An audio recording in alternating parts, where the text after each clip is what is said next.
Hello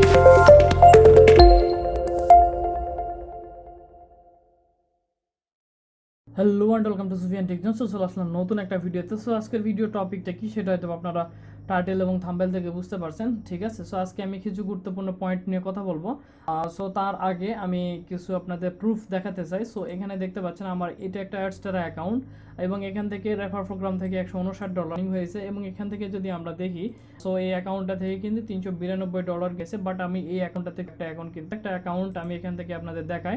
so এই অ্যাকাউন্টটাতে দেখতে পাচ্ছেন মানে 20 চলে গেছে এবং পেন্ডিং কনফার্মেশনে এখন $31 হোল্ড রয়েছে। এবং এই অ্যাকাউন্টটা থেকে যদি আমরা একটু নিচের দিকে চলে আসি তাহলে আপনারা এখান থেকে দেখতে পাচ্ছেন যে $1938 টোটাল পেন্ডিং হয়ে টোটাল পেইড হয়ে গেছে এবং এখান থেকে আপনারা কিন্তু দেখতে পাচ্ছেন $38.73 অলরেডি কিন্তু হোল্ডে রয়েছে। সো এখানে দেখতে পাচ্ছেন কি পরিমাণ একটা আর্নিং হয়ে গেছে, মোটামুটি প্রায় 3-4 লাখ টাকার কাছাকাছি। সো আমার থার্ড অ্যাকাউন্টটা আমি সিকিউরিটি পারপাসের কারণে দেখাতে পারতেছি না, ঠিক আছে। ওইটা একবারই আমি, সো সেইটা সম্পর্কে হয়তো বা আপনাদের ধারণা আছে, ঠিক আছে। ওইটাতে হিউজ একটা ফান্ড আর্নিং হয়ে গেছে, সো আমি দেখাতে পারতেছি না, সরি। সো এখন কথা হবেন ঠিকগুলো নিয়ে আলোচনা করবো, তারা কিন্তু সে পয়েন্টগুলো নিয়ে আলোচনা করেনি। খুব কম সংখ্যক ভিডিওই পাবেন। সো যারা ফেইল হচ্ছে অ্যাডস চালাতে তাদের ফেইল হওয়ার কিছু রিজন রয়েছে, ঠিক আছে। সো আজকে আমি সেই ভুলগুলো তুলে ধরবো। যদি আপনারা বিগিনার বা অ্যাডভান্স হয়ে থাকেন, অ্যাডভান্স হলে তো কোনো কথা নাই, অবশ্যই আপনারা অ্যাডভান্স হলে অবশ্যই আপনারা ভালো আর্নিং করতেছেন। যারা বিগিনার তাদের জন্য আমি একটা কথাই বলবো, এই পয়েন্টগুলোকে মাথায় রেখে আপনারা আগান, না হলে কিন্তু আপনারা এখানে কিন্তু ফেল হতে বাধ্য, ঠিক আছে। অ্যাডসটাতে সফল হওয়া সহজ না, আবার কঠিনও না। যদি আপনার ফুল ফোকাসড এবং ডেডিকেশন থাকে, যদি আপনার মনে যদি মানে আর্নিং করার ক্ষুধা থাকে, সেক্ষেত্রে আপনি অবশ্যই একটা ভালো পরিমাণে লিখে রেখেছি। আর 6টা পয়েন্ট নিয়ে আলোচনা করবো। আপনারা সেই 6টা পয়েন্ট যদি অবশ্যই আশায় দিতে পারি, আপনারা ইন ফিউচার এই মার্কেট প্লেস থেকে প্রচুর পরিমাণে একটা আর্নিং নিয়ে যেতে পারবেন, ঠিক আছে। সো চলুন আমরা শুরু করেছি। সর্বপ্রথম এখান থেকে ফার্স্ট পয়েন্টটা আমরা দেখতে পাচ্ছি বারবার নিশ পরিবর্তন। সো অ্যাডস্টারাতে যখন আমরা বিগিনার পয়েন্টে কাজ করতে আসি, সো আমরা কিন্তু প্রচুর পরিমাণে ভিডিও দেখি, বিভিন্ন ইউটিউবারের ভিডিও দেখি, আমরা কিন্তু বিভিন্ন মেথড ট্রাফিক জেনারেশনে দেখিয়ে থাকি, ঠিক আছে। বাট আমরা কিন্তু বারবার একটা কথা বলি, আপনারা নির্দিষ্ট নিশের উপরে নির্দিষ্ট একটা নিশ নেন। সেটা হেলথ অ্যান্ড ফিটনেস হতে পারে, সেটা অ্যাফিলিয়েট হতে পারে, সেটা গেম হতে পারে, নিউজ হতে পারে, যেটা নিতে পারেন আপনারা, মুভি নিতে পারেন। সো যেই নিশ নেবে সেই নিশের উপর হবে, ওই নিশের কাজ করে আপনাকে ট্রাফিক জেনারেশন করা, আর্নিং করতে পারবেন, ঠিক আছে। আজ আপনি হেলথ অ্যান্ড ফিটনেস নিয়ে কাজ করলেন, কাল নিউজ নিয়ে কাজ করলেন, তারপরে আপনি গেম নিয়ে কাজ করলেন। এই ধরনের বারবার নিশ পরিবর্তন করেন, তাহলে কিন্তু আপনারা কিন্তু এখান থেকে ভালো পরিমাণে আর্নিং কখনো করতে পারবেন না। দিন শেষে আপনি এখানে ফেল হবেন, ঠিক আছে। সো এই কথাটা অবশ্যই কাজ দিতে হবে। সো প্রথম পয়েন্টটার উপরে অবশ্যই আপনারা মার্ক করতে পারেন। সো সেকেন্ড যে পয়েন্টটা নিয়ে আমি গুরুত্বপূর্ণ পয়েন্টটা রেখেছি, সেটা হচ্ছে ভালো নিশ নিয়ে কাজ না করা। সো অ্যাডস ছাড়া বলেন, আপনার মিডিয়া বাইন বলেন, সেটা তারপরে অ্যাড মিডিয়া, আপনি যেটাতেই কাজ করেন না কেন, প্রপেলার অ্যাডস, ঠিক আছে, আপনার বিভিন্ন ধরনের নেটওয়ার্ক আছে। সো আপনি ভালো টপ টায়ার অন বেস যে কান্ট্রিগুলো নিশ রয়েছে সেগুলো নিয়ে কাজ করার চেষ্টা করতে হবে।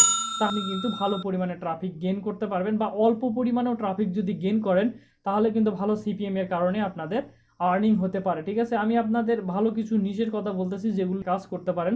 সো 1 নম্বর হচ্ছে হেলথ অ্যান্ড ফিটনেস, যেটা ইন্টারন্যাশনালি প্রচুর পরিমাণে চলে, বিশেষ করে ইউরোপের কান্ট্রিগুলোতে এই হেলথ অ্যান্ড ফিটনেসের চাহিদা প্রচুর পরিমাণে রয়েছে। দ্বিতীয় যে নিশটা রয়েছে সেটা হচ্ছে ক্যাটস অ্যান্ড ডগস, ঠিক আছে। তারা কিন্তু পেটস রিলেটেড বিষয়গুলো প্রচুর পছন্দ করে। সো আপনারা সেই নিশটা নিয়েও কাজ করতে পারেন। থার্ড যে অপশনটা রয়েছে সেটা হচ্ছে ফ্যাশন, ঠিক আছে। সো ফ্যাশন ট্রেন্ড, ঠিক আছে, বিভিন্ন ধরনের নতুন নতুন কাপড় আসতেছে, কোন কোন ডিজাইনগুলো চলতেছে মার্কেটে, টপ 10 ব্র্যান্ড, সো এই ধরনের বিষয়গুলো কাজ করতে পারেন। আমি আপনাদের কিন্তু বরাবরই কিন্তু ভালো লেভেলের কিছু যেগুলো, এর জন্য ভালো নিশ নিয়ে কাজ করার চেষ্টা করবেন, তাহলে কিন্তু আপনি কিন্তু এখান থেকে আর্নিং করতে পারবেন ভালো পরিমাণে, ঠিক আছে। সো আমরা থার্ড পয়েন্টটাতে চলে যাই। তো থার্ড যে পয়েন্টটা রয়েছে সেটা হচ্ছে ট্রাফিক জেনারেশন ঠিক মতো না বোঝা। সাপোজ আমি আপনাদের বললাম যে আপনি একটা নিশ নিয়ে কাজ করেন, ঠিক আছে, আপনি নিশ নিয়ে কাজ করতেছেন, কিন্তু শুধু যে নিশ নিয়ে কাজ করলেই কিন্তু হবে, থাকতে হবে, বুঝতে হবে। সাপোজ আমি আপনাকে বোঝাই যে আপনি কাজ করতেছেন কি নিয়ে, হেলথ অ্যান্ড ফিটনেস নিয়ে, ঠিক আছে। সো আপনি কি করলেন, আপনি একটা টপিক লিখলেন বা একটা করলেন যে 5 simple tips for fitness success, ঠিক আছে। ফিটনেসে সাকসেস অর্জন করার জন্য 5টা গুরুত্বপূর্ণ পয়েন্ট বা টপিক। সো সেইটার উপরে আপনি কিন্তু কথা বলার পরে আপনি যদি 2টো দেওয়ার পরে বা 3টা দেওয়ার পর কি ইনফরমেশন বা বা আপনাকে আমার ব্লগটা ভিজিট করতে হবে বা ল্যান্ডিং পেজটা ভিজিট করতে হবে, ঠিক আছে, তাহলেই কিন্তু ডাইরেক্ট হয়ে কিন্তু আপনার ওই ল্যান্ডিং পেজ বা আপনাদের অফার পেজ পর্যন্ত যাবে, ঠিক আছে। সো আপনাকে এই ট্রাফিক জেনারেশনের দক্ষতাটা কিন্তু বুঝতে হবে বা টেকনিকটা কিন্তু আপনাকে বুঝতে হবে। শুধুমাত্র মার্কেটিং করলে হবে না, মার্কেটিং এর স্কিলটাকে ডেভেলপ করে একটু টেকনিক খাটায় ট্রাফিকে রিডাইরেক্ট করে যদি আপনি অফার পেজ বা ল্যান্ডিং পেজে নিয়ে যেতে পারেন, সেক্ষেত্রে কিন্তু আপনি এখান থেকে কিন্তু গেইন করতে পারবেন, ঠিক আছে। সো আমরা ফোর্থ যে পয়েন্টটা সেটাতে চলে যাই। আর সো এখানে 4 নম্বর পয়েন্টটা কিন্তু খুবই গুরুত্বপূর্ণ। আমরা এখানে কিন্তু ম্যাক্সিমাম যে পোলাপনগুলো আসি সেটা হচ্ছে ইন্টারমিডিয়েট পড়ুয়া বা এসএসসি বা ক্লাস 7-8-এ পড়ে, এই ধরনের পোলাপান কিন্তু অনলাইনে যে আর্নিংয়ের যে ঝোঁকটা সেটা কিন্তু বেশি। সো তারা কিন্তু আসেই কিন্তু বিভিন্ন ধরনের এলোপাতাড়ি মেথড নিয়ে বা টপিক নিয়ে কাজ করা শুরু করে। সো একটা কাজ হয় না। সো এই জন্যই অল্পতেই তারা হতাশ হয়ে যায়। এই জন্য আপনার মনে করেন সামনে আগানো হয় না, জায়গাতেই ফেল করে। আপনি এখানে যত পরিমাণে আপনি যেমন অ্যাডস্টারতে কাজ ডলার, ঠিক আছে, আমি কাজ করতে অনেক মেথড করা কিন্তু পারি। সো আপনাকেও এই জায়গাটাতে ধৈর্য ধরতে হবে, বুঝতে হবে, তাহলেই কিন্তু আপনি এই মার্কেটে কিছু একটা করবেন। 5 নম্বর যে পয়েন্ট, প্রধান যে প্রচুর কোর্স রয়েছে, ঠিক আছে। সো আপনাকে ভালো মানে থাকে, ঠিক আছে, শুধুমাত্র টাকা দিয়ে এলোমেলো ধরনের কোর্স যদি আপনি কিনতে থাকেন এবং সেই কোর্সগুলো এলোমেলো যদি আপনি ট্রাই করতে থাকেন, দেখা যায় যে আপনার শুধু সময়টাই নষ্ট হবে, কিন্তু আপনার কোনো কাজের কাজ কিন্তু হবে না, ঠিক আছে। সো এই জন্য যাচাই বাছাই করে যদি কিনতেই হয় ভালো মানের কোর্স কিন, তারপরে কোর্সগুলোতে কি কি শেখাচ্ছে সেগুলো আপনি ইমপ্লিমেন্ট করার চেষ্টা করবেন।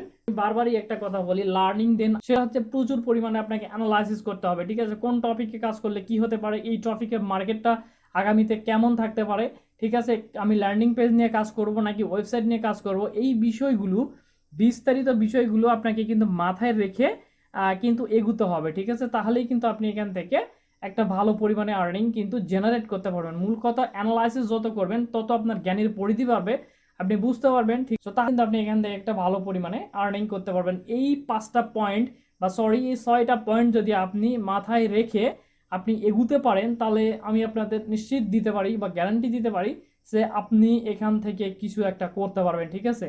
অ্যানাদার ওয়ে আপনি কিন্তু এখান থেকে একটা টাকাও ইনকাম করতে পারবেন না, শুধু আপনার সময়টাই নষ্ট হবে। সো আমি আপনাদের বলবো আপনি এই পয়েন্টগুলোকে মাথায় রেখে ধৈর্য ধরে কাজ করুন। দক্ষ কারো শরণাপন্ন নন, যারা লং টাইম কাজ করে তাদের কাছ থেকে হেল্প নেওয়ার চেষ্টা করুন। দেখবেন আপনি এখান থেকে একটা ভালো আর্নিং করতে পারবেন, ফ্যামিলিকে সাপোর্ট করতে পারবেন, নিজের শখ থাকবেন। বাই।